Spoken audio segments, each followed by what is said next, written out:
Yo, what's going on, guys? It's Houston Sports Talk back another video day, and last night, the Philadelphia Eagles beat the Los Angeles Rams 37-20 during Sunday Night Football. Great win for the Eagles. Yet another win for the Eagles, as they've now won 7 games in a row. One of the hottest teams in football, and they've been playing red hot after they fell to 2-2. And this is another amazing performance by the team and another amazing performance by Saquon Barkley. I mean, he broke Eagles team history in this game. I mean, the most rushing yards ever by a Philadelphia Eagles player in franchise history. 255 rushing yards, 2 rushing touchdowns. He also had just a little bit over 300 scrimmage yards, as he had a total of 47 receiving yards on 5 receptions. So an unbelievable day by Saquon Barkley. And look, I think before this matchup, I think you were probably like floating Saquon Barkley's name around in the MVP conversation. Not a serious candidate, but with the way he had been playing so far throughout the season in his first 10 games before this matchup, for a running back was, what was in the talks of MVP. But now I think he's in the great considerations to be an MVP candidate this year. Look, I look at some of the quarterbacks because usually the favorites for MVP are going to be a quarterback, right? So I look at Patrick Mahomes, Jared Goff, I look at Lamar Jackson, Joe Burrow, and also look at Josh Allen and those 5 quarterbacks. Mahomes, I think, isn't just in the conversation because of who he is and also because his team's 10-1, but he's not a real MVP candidate because of the interception problem this year that he's had. He has 11 interceptions this year. So even though he's been playing a little bit better recently, I don't think he is a serious MVP candidate. Honestly, I think Joe Burrow would be number 1 MVP favorite right now. Maybe even, more of a favorite than Saquon Barkley. If his team wasn't 4-7, I think you kind of knock him out.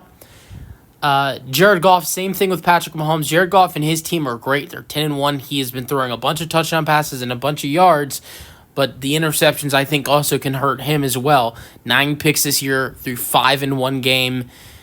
And then I look at the 2 quarterbacks like Lamar Jackson and Josh Allen, and I think those are the 2 quarterbacks who are probably in the top 2 in the MVP conversation. With Lamar's done on the rushing end and the passing end this year, only has thrown 3 picks. Josh Allen as well has been great on the rush and pass end and has only thrown 5 picks.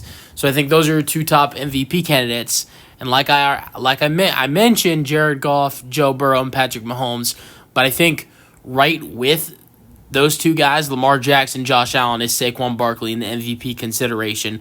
Unbelievable performance by him, and I think right now, and another person who could be in the MVP consideration is the guy that's handing him the football, Jalen Hurts. But me personally, I don't think he's the most valuable player on his team. I think that's Saquon. So, I think right now the top 3 MVP candidates are Josh Allen,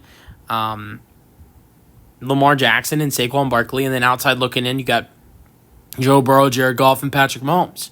But Saquon is definitely a good candidate right now with the way he's been playing all year, and especially these last couple games against Washington and LA. All right, let's go over the scoring summary. All right, first quarter, there was a field goal for Jake Elliott, 21 yards to make it 3-0. Then Kyron Williams had a 1-yard touchdown to make it 7-3, and after that, it was a big run for Philly, a 31-yard field goal for Jake Elliott. Then Jalen Hurts with a touchdown pass to A.J. Brown, his only touchdown pass of the day, which was to A.J., 13-7 after that. Then opening up the third quarter, on the first play, of course, Saquon Barkley, 70-yard touchdown run. He runs 70 yards in 11 seconds.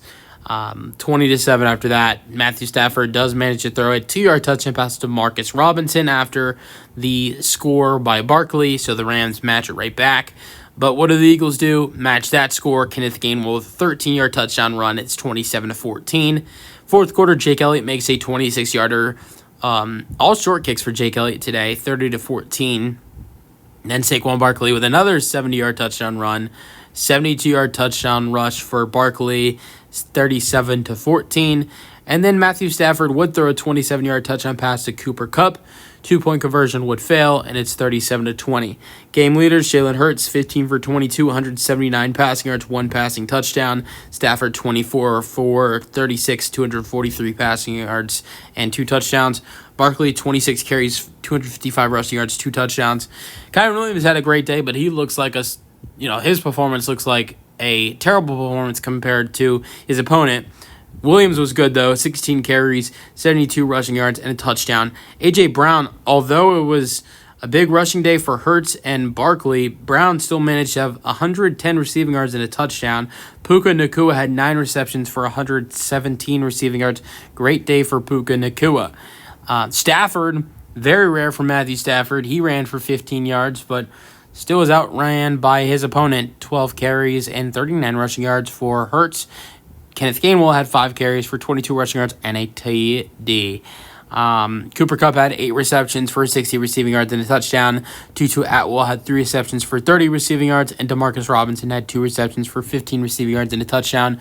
Outside of A.J. Brown, no Devontae Smith. Barkley was their second leading receiver with 47 receiving yards, and like I mentioned, not a lot of passing yards for Hurts. So, there was 156 thrown to A.J. Brown and Saquon Barkley. Hurts on the day only had 179, so 19 yards thrown to Dallas Goedert and 4 to Jahan Dotson.